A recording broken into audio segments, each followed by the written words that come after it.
Hey everyone, welcome to the Mountaintop Motivation Podcast. And we have the perfect guest today with Jeff Lavin. This guy represents what Mountaintop Motivation is all about. Jeff, can you start off by introducing yourself? Hey, what's up, everyone?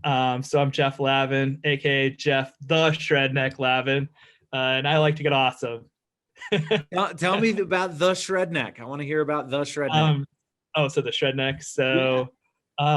All right. So us snowboarders, like usually we're kind of like, hippie, stoner, preppy types, right? Yeah. And I was always kind of the redneck guy. Like I had my trucks, hunted, fished, work on stuff, built engines, into cars, like kind of the weird, odd ones out there.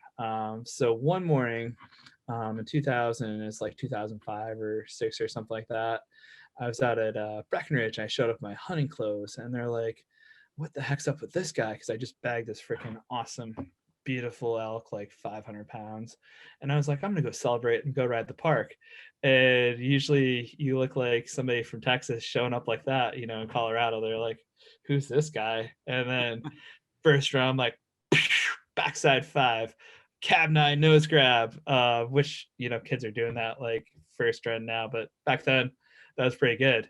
So I did a few more runs, and then a bunch of us ended up like meeting up in the parking lot together, bumping into each other, and they're like, "Whoa!" They saw like the rack hanging out and that, and they're like, "It's kind of gnarly.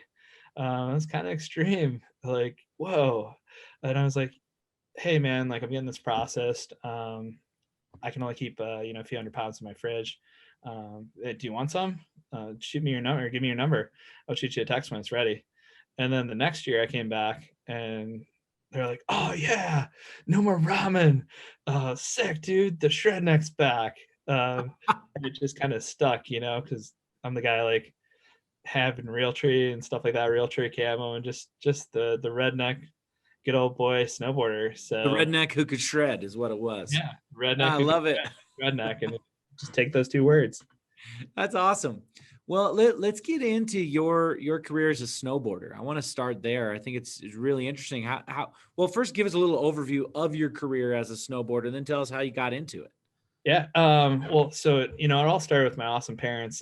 They met on the ski hill like in the 70s, and then I happened on Winter Park, or at Winter Park on a spring break or something like that, as they told me.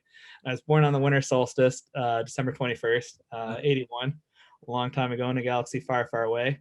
So like being, kind of this kid that grew up on snow, that was always like our church. That was our thing. That was our thing that we did on a Sunday. I got started skiing on like 2.5. By like age 12, I was bored because that was, in the late 80s, 90s, early 90s. That's when kids had, like there's this goofy clothes. And then I skated. I started seeing snowboards. That's when they started making twin tip snowboards. And I said, whoa. And being at that impressionable age of, 12, 13, I figured, hey, this would be awesome. And I was kind of the shy kid. And I said, whoa, maybe I could actually meet girls and talk to girls or something like that doing this. That didn't work, but I became a really, really good snowboarder because of that. So yeah, I mean, I started at garbage dumps in Wisconsin, like a few hundred vertical feet. Believe it or not, if you know anything about any of that stuff, usually you think, oh, pro snowboarder, the guy came from Washington, Utah, somewhere where there's huge mountains. Nope, garbage dumps, but they had high speed lifts on them. Right before we moved out of there. Then shortly after, I had the chance to follow my family out in my late teens to Maine, and that's where it kind of all happened, from Wisconsin to Maine. But it and I just saw the whole world snowboarding. By like 2021, 22, I turned pro. I was at the right place at the right time, Sunday River in Maine, and they had this huge jump, like where you got houses, like you're going like 30 feet in the air. Wow. The lip on it, it's like 2 stories. And I was looking at that, I'm like, oh, I want to hit that, I want to hit that, I want to hit that. I was talking to the photographer guys, and they're like, well, if you can find a way in and hit it, we'll let you sneak in. So I snuck in. Well, I actually ollied the rope, jumped over the rope on my snowboard. You got to be going like at a pretty good speed, Yeah. like 30 miles per hour, and then hit the jump and just did a big old backside 900. And, ski patrol is trying to like kick me out and, have me arrested and stuff. They're like, no, he's in. So from there, led me to Norway, where I spent a whole summer there. Norway, Matt Hood. Next thing you know, I'm doing big competitions like Winter X, but there's a lot of stuff that goes into this sport. They always show when we make it, when it happens, but I went through back-to-back ACL surgeries and made a comeback from that. In like 2008, 2009, that was like my best statistical year. So really, yeah, it's a crazy journey, like 10-year career. It was, it was fun. I wouldn't change it for the world. And, snowboarding, it owes me nothing. I owe it everything. One thing I was thinking about whenever I interview someone, I like to think about what is the listener thinking about? Like, what is the listener thinking about right now? And what I think a lot of people are thinking about is, what does it really mean to be a professional snowboarder? People know what a baseball player does and what a basketball player does. What does it actually mean to be a professional snowboarder? So, yeah, I mean, well, the basketball player, you play games. Yeah. Baseball player, you play games. But we also have public schedules that we see and all that kind of stuff. Like, so play games, like there's like more of a schedule. There's a couple different ways you can make it. As a snowboarder, it's similar to skating, surfing, so it's a lifestyle-based sport, where it's more centered around a lifestyle, individual sport. So you can make it by doing competitions like X Games, Do Tour. There's a lot of people doing awesome stuff. The other way is editorial. So that's movies, magazines, all the cool stuff with that. And that's where I fell in love with that. Just being more creative versus trying to, because you get in the competition stuff, everybody kind of keeps you in the same, within the same box. Yeah. And it's really hard to push those limits, where out, in the, more of the editorial side, I always looked at it as the mountain was my painting, and the snowboard is is my painting or easel, and the snowboard is my paintbrush. So I could kind of just be creative and do fun, unique stuff and push the progression that way. That's cool. That's a cool way of looking at it. And I didn't know that. Like, I didn't know. I mean, I guess I did, but I didn't have that kind of construct of it. So, okay. So you end up having 2 ACL surgeries. I'm sure that's very common in the snowboarding world. Really common. Just, what's that? We call them suspension upgrades. So how'd you come back from that? How did you come back from that and have that great year? Oh man. So first off, those happened back to back. So it was same knee or different knees? Different knees. Okay. So, I'm $1 million man. So first off, it happened in like 2006, late February. And then I came back from that, just had a really good mindset. And then second one happened, boom, other knee, December.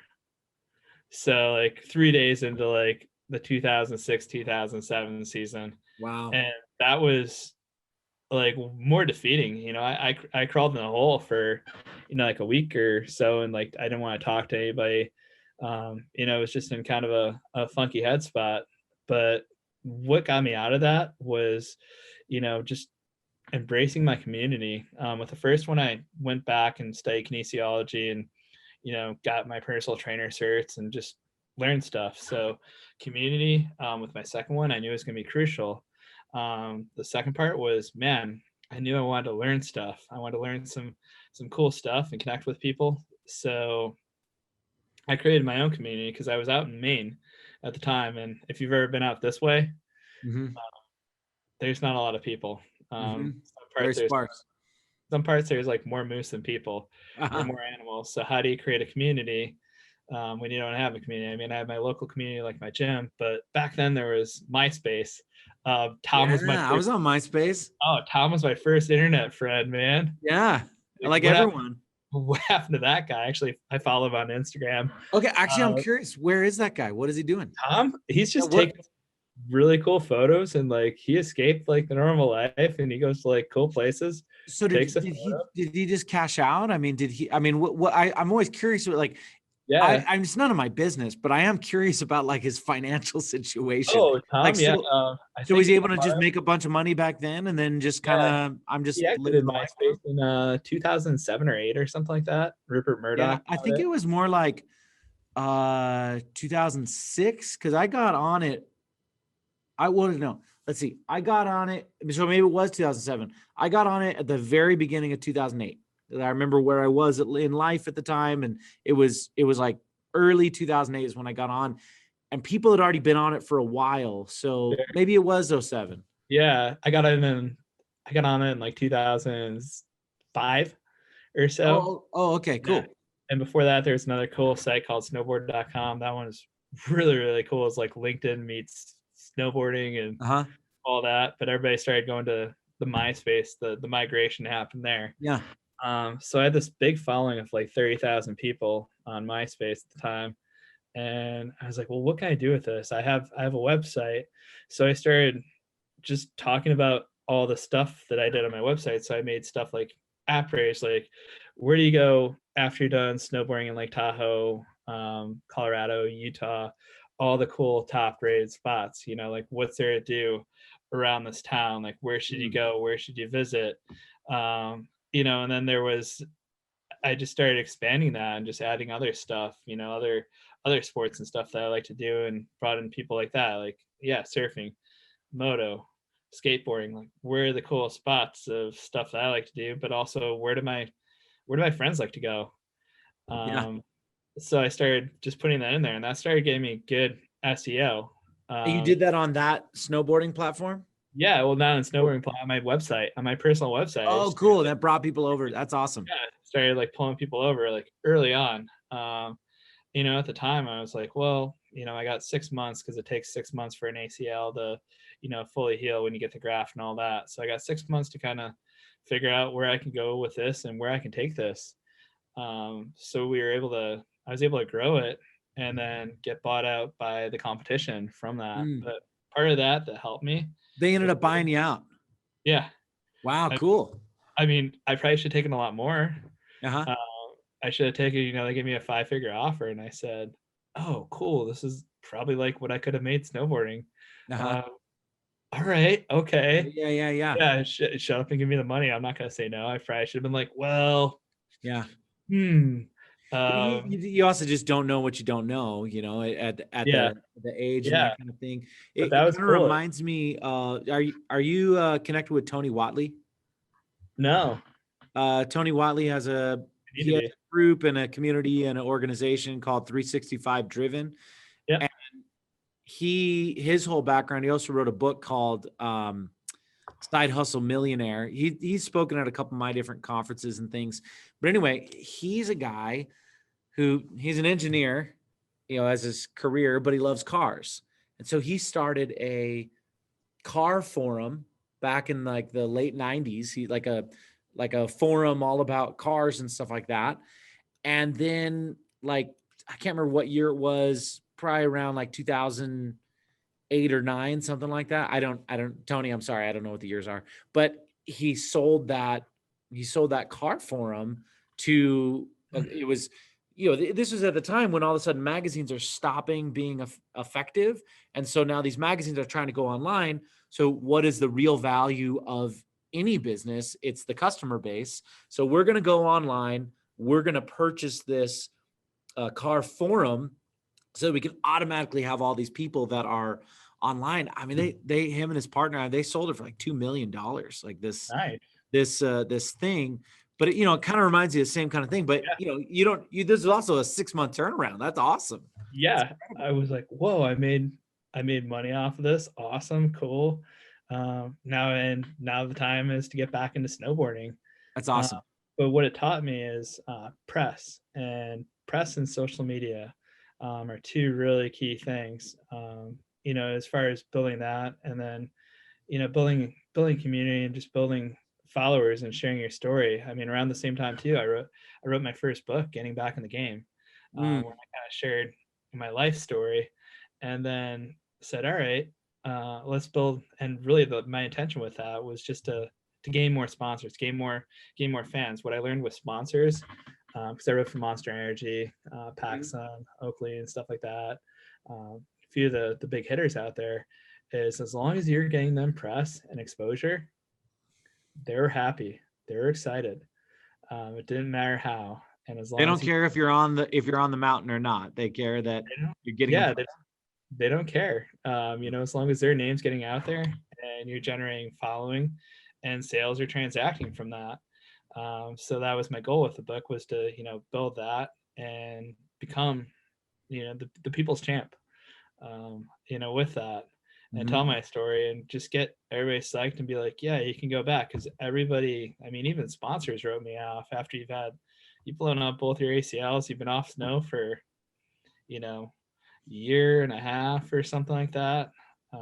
Even if you did do the backside double cork 9 or, something that's really progressive, cool. It's you're a disposable hero. So unless you bring, you have to find a way to bring value to them. So that was kind of one of the things, you have to figure out how to pivot and switch and change. Wow, that's super cool. And I'm guessing, just led you straight into the career as an entrepreneur. I mean, it's pretty, when we were sitting down for this interview, I was thinking, oh, it's going to be a very interesting question when I say, how did you transition from pro snowboarder to entrepreneur? And it sounds like you already were. You already were early into the process. Oh yeah, early in. I mean, shoot, way back in like 99, 2000. I mean, I saw a network marketing opportunity, jumped on that. I made, that was what allowed me to kind of pursue snowboarding. I made $1,000 a month. So that paid for my car, my insurance, pizza, beer, everything an 18-year-old needs. Yeah. Time I was going to school and studying to be a pipe fitter. So I was making money, but that allowed me to kind of be free and not have to worry as much. So you look at your life and it's very different than what it would have been had you been a pipe fitter. So why were you going to school to be a pipe fitter, and where did that thought come from? Well, I mean, I grew up in a GM town in Janesville, Wisconsin. They made the Suburban, the Tahoe there. Big emphasis on blue collar, big emphasis on unions. The trades, I'm still a big advocate and supporter for the trades.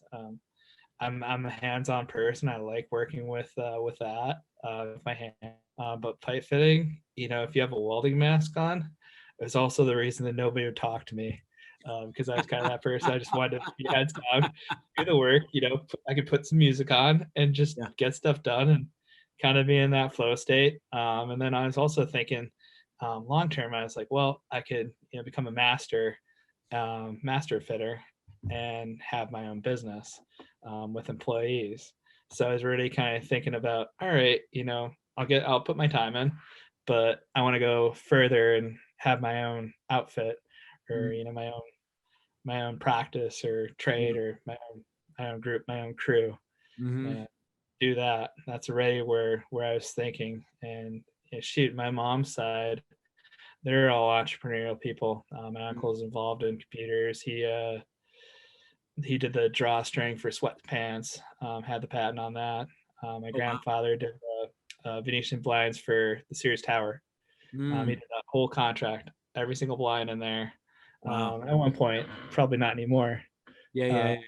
But at one point, that was all my mom's side. So, being around that, being exposed to that at an early age, it was cool. And some of my other family members, they had successes, failures, and stuff like that. But there's my one cousin, he just passed, but he's published. He had like crazy manufacturing company, all sorts of stuff. But he had his failures, he had successes, but he never let the failure stop him.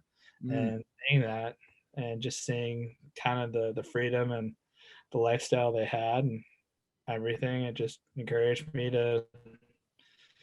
It's kind of a calling. Yeah.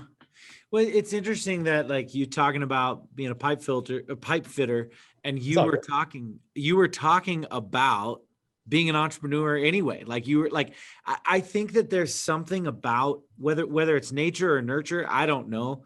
You know, Gary Vaynerchuk seems to be convinced that it's nature, but I don't know what it is. Maybe it's nature, maybe it's nurture, maybe it's both, depending on the situation. But it seems like there's something inside people like us who are crazy enough to go out and be entrepreneurs that just, I was going to school to be a therapist, to be a counselor. And even at that time, when I was talking about being a therapist and a counselor, people were saying things like, well, you're not going to make very much money doing that. I'm like, well, yeah, if I just do that, but I'm not going to. I'm gonna build my own practice. I'm gonna do, like, it just was what was gonna happen, Yeah.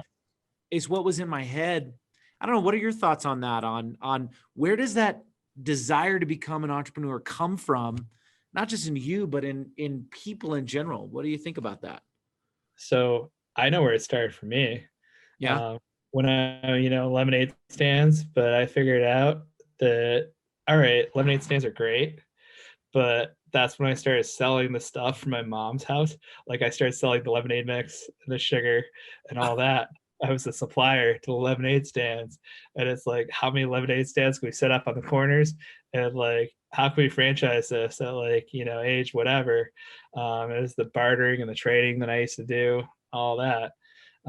What pushes you into entrepreneurialism? It's something in an early age where you figure out, one, you're passionate in something, you want to follow it. You learn learning. So I'm leveraging the kids in my neighborhood, stuff like that, to, hey, you should open up this lemonade stand. Boom. I'm going to sell you the stuff. And I learned how to leverage at an early age. Two, or three, it's just how can you have stuff come in passive? Yeah. So, I think it goes to the Tom Sawyer, Huck Finn, where he convinces him to paint the fence for an apple. Mm-hmm. The mentality that hits you at an early age as a kid. Yeah. And once you learn how to persuade people and influence your friends and stuff like that, you learn like how much further it can go. Or working on school projects. Yeah. Like I used to get yelled at because teachers would say, like, what are you say? Well, I'm leading the project. I'm making sure that everything goes together here. I'm doing nothing besides just, I'm the conductor of the orchestra. Yeah. Stuff like that. Hey everyone, welcome back. We had some internet trouble. You probably heard some of the audio cutting in and out, but we wanted to make sure that we had it right. So we paused and now we're back. Jeff moved locations in his home. And Yeah. Anyway, I'd love to hear more about what you're saying about the idea of entrepreneurialism, where that comes from. Last thing you were talking about is you were talking about Huck Finn and how, that idea of being able to persuade people. Then you were talking about, let's see, the next thing was finding ways to create passive income, finding ways, playing a game. Keep going with that. It's very interesting. Yeah. So Huck Finn, I think it's Adventures of Tom Sawyer, Huck Finn, whenever they're painting the fence, and he convinces him to trade him the apple to paint the fence. So he's paying him to work. But there's a point in your time when you learn that you have this kind of influence over your friends and stuff like that and your peers around that age.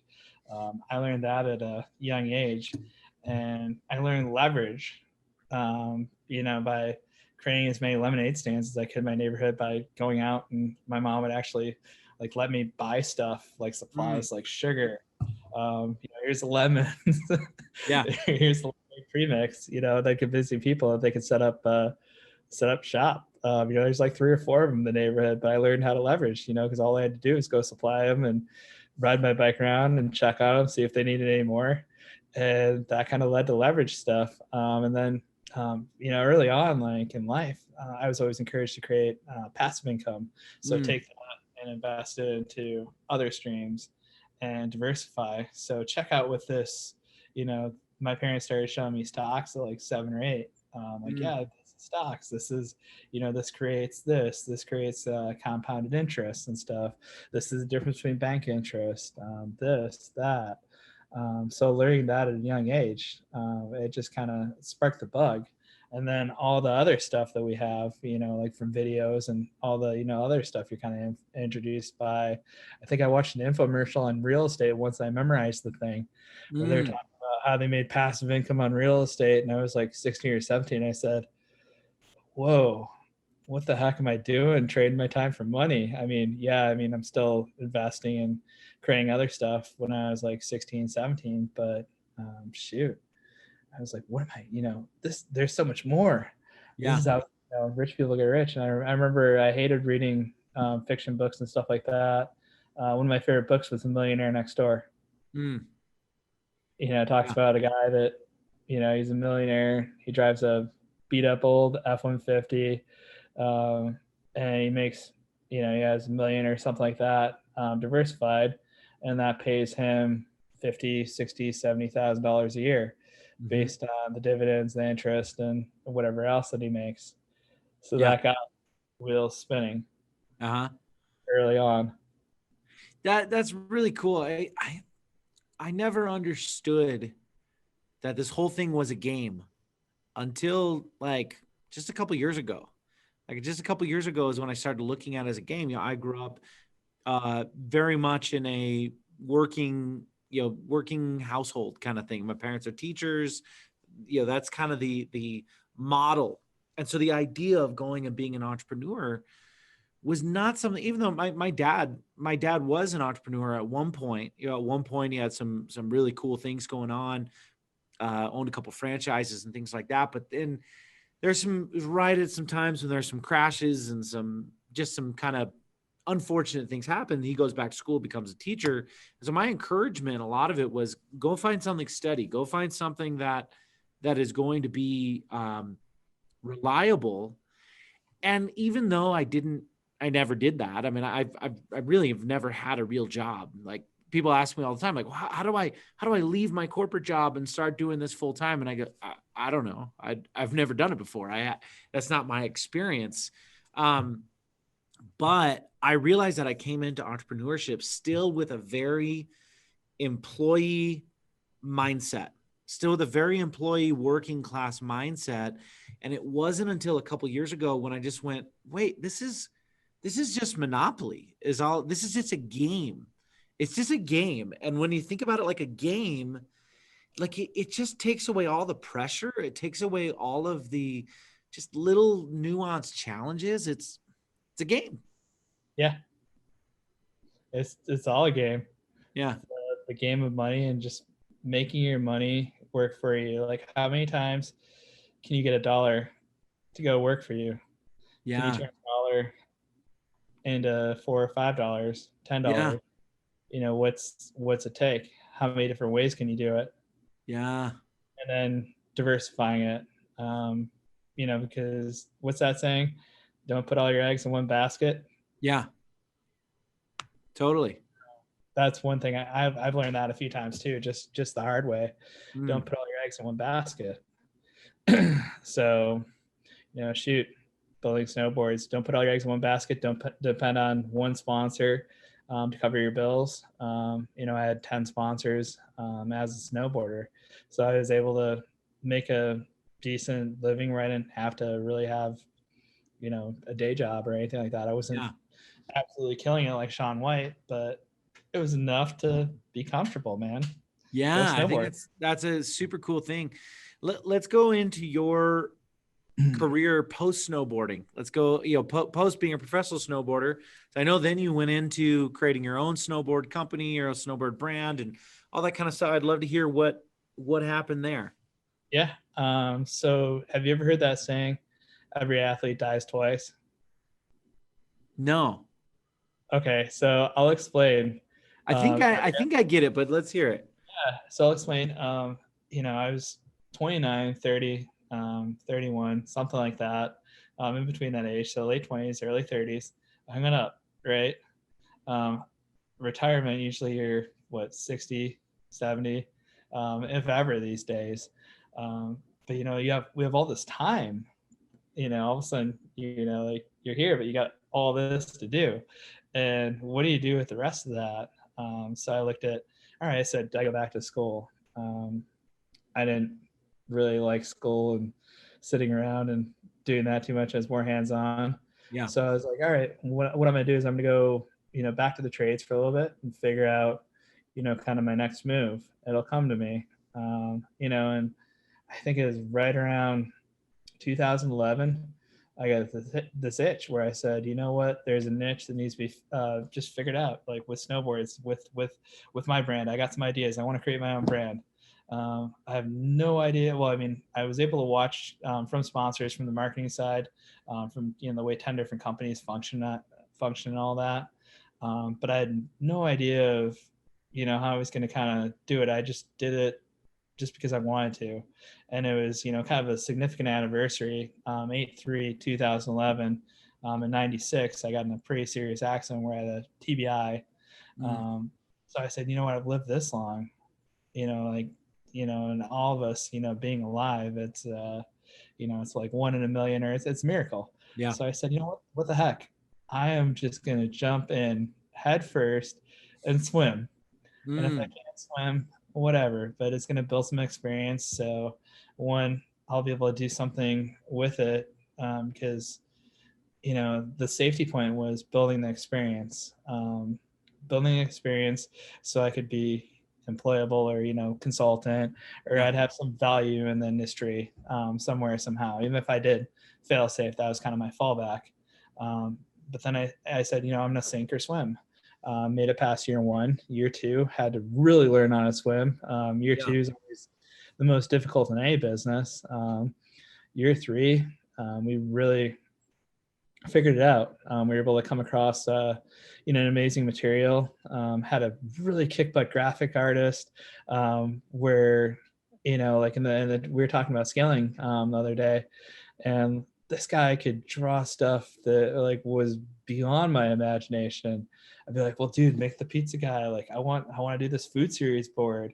And he'd be like, you do like the pizza guy, and then the board would just be all crazy on the bottom, and then the popsicle. And then there's this guy who used to make fun of, he used to eat, the roller gas station hot dogs. And, I was telling him about this, and he was just cracking up. And we had met on the internet, on Facebook of all places, and he was in Spain, Alicante, Spain. Oh, really? And, yeah. So I'm speaking, he speaks really good English. I speak good Spanish, from spending my time in Argentina and stuff like that. But, we just had this instant crazy connection. Like, sometimes the universe, when you're in the right place, it'll just send you those right people where you're supposed to be.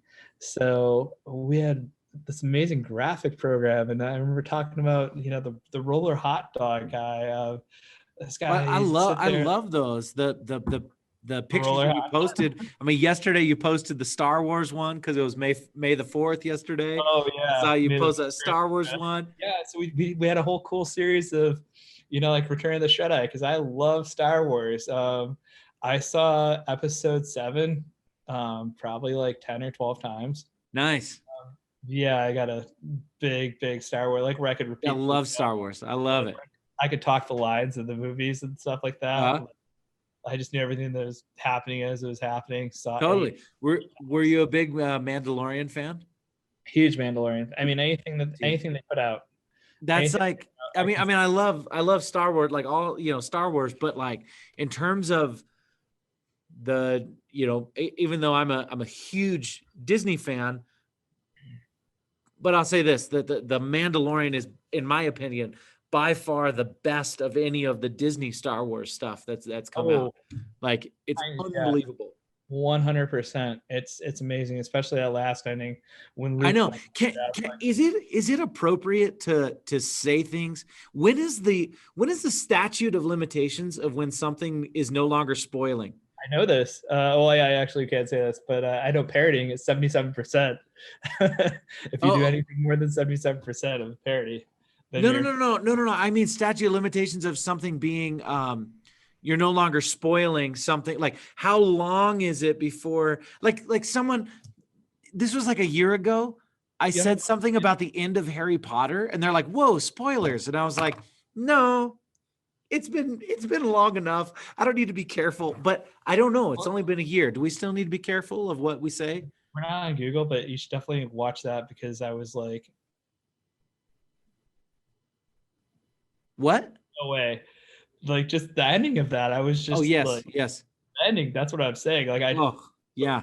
yeah, we're not freezing up here. I was just like, I froze up after watching that. I won't say anything more than that, Yeah. but So you know, good. so good, so good. I couldn't. Mine was blown. Have you been to Galaxy's Edge yet? Not yet. I had a chance to go, but my flight got bumped back forward again. I was in Ah, Orlando for a conference, ah, but I'm gonna go there in Anaheim because they just opened up Disney World again. yeah, yeah, So yeah. Just opened up. It, I'll tell you this: mm, the Rise of the Resistance ride, you will have a feeling like you've never experienced before because you really feel like you are in Star Wars. Like it is like I love Disney parks. I love all sorts of parks and experiences. And I always love the feeling of like this is like this. This is like that. right. On the Indiana Jones ride, you feel like it's like I'm in Indiana Jones. On the Rise of the Resistance, you are in Star Wars. Like it's so cool. That's what's amazing, and it kind of brings it to full circle. So that's the way Disney does it and the way they do experiences. So yeah, like we had some amazing art and we had some funny stuff that grabbed people's attention, but we really had to think about it. And I thought about it long and hard, and I said, you know what, this is going this far. We're not in the snowboard business. That's when I kind of figured it out. I was like, whoa, I'm not in the snowboard business. I'm in the experience business.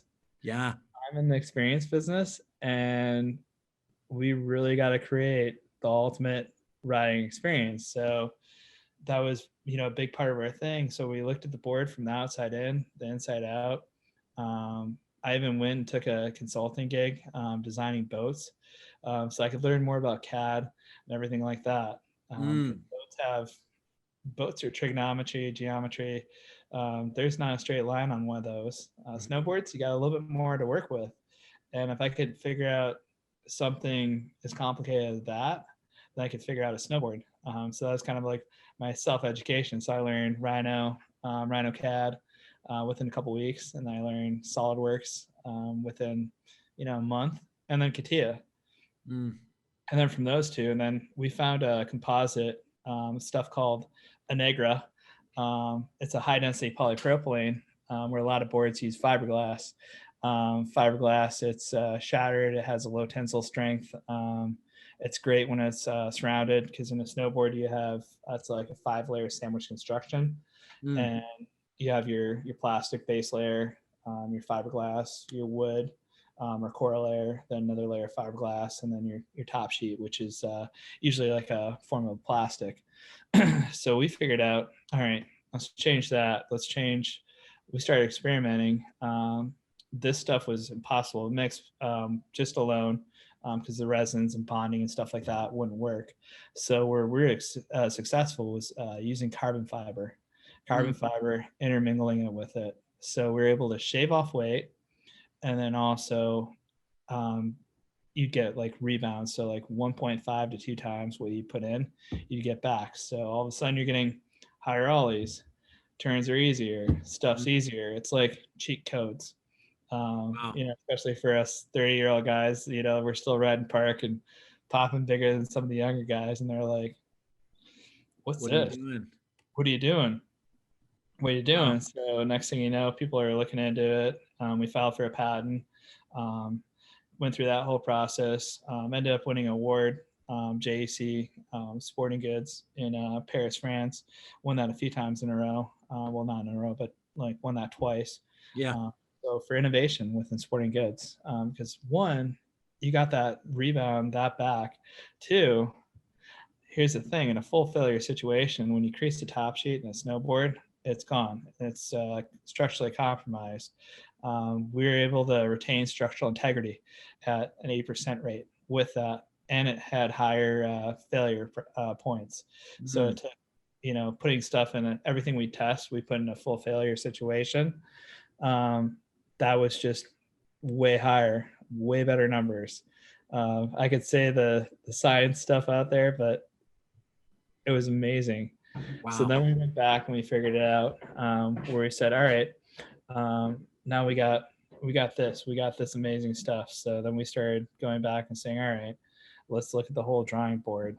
So the 4 C's, the 4 C's were, important. So causes like cancer, losing our friend Dustin, he's our team manager. He's fighting through that. We wanted to do everything we could just to help him. He just had a 1-year-old son. Unfortunately, it still hurts me, talk about that, but being able to help him, not have to worry about, what am I going to do for work? What am I going to do? Like your treatments are covered. Even afterwards, his family is covered, like we're able to help him. And then other stuff, like near and dear. We were talking about suicide awareness in mountain towns. One of my friends said, hey, it's 9-1. Compared to everywhere else. And I don't know. You're in these beautiful places and I can't tell you why, but I said, some people are going to look at stuff and ask why. We're going to dream things that never were and say, why not? So let's look at this. Let's change this. Let's talk about it. The first step about realizing that it's a problem is talking about it. Mm-hmm. So one for that. Then boarding for breast cancer and, live violence free. Those are a couple like our women's issues. So we really wanted to, go after those. Because we supported these causes that created community. So we had stuff like ride meetups. It didn't matter if you're riding our product or not, just come out and ride. Let's go out and just have fun. Let's go be snowboarders. Then we built those into, like bigger events, and then creativity, bringing stuff back from being made overseas and being able to have stuff made in the United States, be able to shift stuff. Creativity was a big part of it because we could change our shapes and R&D and, pivot on a dime. Within, if you're overseas or offshoring, that'd take like 4 to 6 weeks to get a sample made. We could do that in like 4 to 6 hours. Wow. So that's incredible. The creativity of that was huge. And then, then what's the final part of that? The final C is our customers. They were sharing their story because one, the causes, community, they liked hanging out and bringing people together. The creativity and the fun that we were having with our graphics, like Return of the Shred-Eye and, Shredneck Strikes Back. Your pro wrestling ones? Yeah, the pro wrestling was like Shredomania, Donald Trump getting choked out. The Trump supporters, they love it. The Trump haters, they love it. So like, that's awesome. Everyone could put their own meaning to it. Yeah, it had its own meaning, and it was cool. Donald Trump is a member of the WWE Hall of Fame. There you go. And you brought Ric Flair and Macho Man in there. On the graphic, at least. Yeah. Anyways, but yeah, they're sharing that, and that was a part of our success. It wasn't, advertising in Trans World Snowboarding or Snowboarder magazine or even running Facebook. It was give back to the people that are sharing your story. Give back to them. So we created an affiliate program. That's what was growing it. So why not share them in and cut them in and that's everybody's looking for that side hustle or a way to support their hobby. So you could get, this awesome snowboard for, share with a few people. Cool. Now you got that board for free. Yeah. Yeah. That's incredible. That is really incredible. How long were you in that business? About 10 years. After everything we survived, all the battles, all the storms, I kind of go into like sailing terms. We weathered a lot of storms. But 2020, that was the great pause. And, when shops cancel orders and your cash flow situation's kind of tough, it's not done, but it's definitely, we had to put it on the back burner for temporary time. And I said, let's sit back. Let's kind of see and adjust, just because the industry is kind of shrinking and mountains all closed. And I think it was March, everywhere closed, one after another. And then they said they're going to open within a week or two, which, hindsight, I realized that probably wasn't possible, just because April is not a big money maker month for once you get past Easter. and then shops canceled orders. So there's a lot of stuff. Even Burton, K2, they were laying people off. So there's a lot of tough stuff that we had to deal with last year. But we said, yeah, like let's just go back to the planning board. Let's put it on the back burner. With the option to rebrand it as Get Awesome Snowboarding, because originally it's Why Me, Wisconsin and Maine. It was my story, but I realized there's more than that. And then now we got material costs being like through the roof. A deck that was $900 costs you $3,200 to build. So it's figuring that out and waiting it out. And sometimes some stuff you have to put on the back burner for a little bit. That's all right. Life happens. You got to put things on the back burner, but you've made some big shifts and came into what you're doing now. Let's talk about that. Yeah. So now, it's stuff that I've always been kind of doing. So yeah. Consulting and helping people with business. Like the podcast, everyone, I had, my best friend, he said, hey, I want to start a podcast now, a podcast. I got this great idea in like 2013. Awesome. Cool. He's like, well, my second kid's on the way. He's like, I don't know if I can swing this. And I was like, well, look into the equipment. I'll help you out. So I cut him his initial investment. And then he said, well, hey, what do I do when I got to pay for this stuff next year? I was like, well, I'll help you find sponsors. Same thing with other stuff. Like people had me making promotional snowboards and stuff at one time too, or collaborations and stuff like that. That led into other consulting and other stuff like that, other things. And that I ended up building a whole product development sourcing company. Sold that out in 2018 or so, like right before the tariffs. But with this, I've been a coach. I started coaching snowboarding in like 1998, and speaking. I've been speaking to the media and in front of kids, and usually for free. Sometimes I figured out I could get paid. I joined a network marketing company a couple of years ago, and next thing you know, I'm speaking in front of people, and it's cool. And I'm like, I like this. So I started diving into that in like 2019. And I realized, oh shoot, there's more out there that coaching. I looked at this woman. She just looked at me and said, "You're brilliant, amazing lady." She said, "Hey, you're brilliant. What's stopping you from holding you back? What's keeping you?" And I said, Ended up telling a super, super, super long-winded story. And I said, it's an excuse. So I looked at what I was doing with network marketing, affiliate marketing, and stuff like that. And I said, well, what's the one thing, that everybody needs? Everybody needs leads. And you're talking to your friends, family, and stuff like that, or really any business, they need marketing, they need sales, they need help, they need the big three. You need a good mindset, you need a good headspace, you need systems, like stuff. If you're doing it more than once and there's technology out there to automate it, why not automate it? But people don't know that that's out there. Driving traffic, Facebook, Google traffic, building websites, building your brand, building you.com, and then driving traffic into that, and then creating the back-end CRM with all the offers. Just seeing all these awesome coaches out there and stuff like that, like Les Browns, Brandon Bouchards, Tony Robbins. I'm a big analytical, technical person. I said, well, none of these guys are teaching this, but people charge so much money for this. And it's really not that complicated. And when I went on my journey to try and find it in 2018 or something like that, I learned a lot from marketing just our company products. I said, well, wait a minute, this doesn't have to be that much XYZ to share this.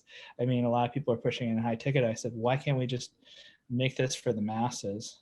And somebody said, share this, make it for the masses, live with the classes. But that's all right. I'm from there, and like President Carter, kind of that guy. I like to help people out. I'm still out there helping my community and doing that. And I'll be the guy riding coach before I'll ever be the guy riding in a private jet. Or probably like John Madden, driving myself across country, except not in a cool tour bus, in a truck camper, adventure mobile, or beat up van. But that's just me. I just want to help people, and just share that. So yeah, we created, we call it Influencer Academy, but it might merge to Get Awesome Academy. So like, as I was kind of shifting already in October, I just said, I want to get into this. I want to share with people how to market. I want to coach people on how to market, how to build systems, processes, how to scale, everything that I've learned. So I was really ahead of the curve. And then, we had a lot of this stuff in, we call it Influencer Academy. We had a lot of these, it's courses, it's creating that and then doing some coaching and stuff like that. But what we do is we create our done with you stuff. We put that into courses.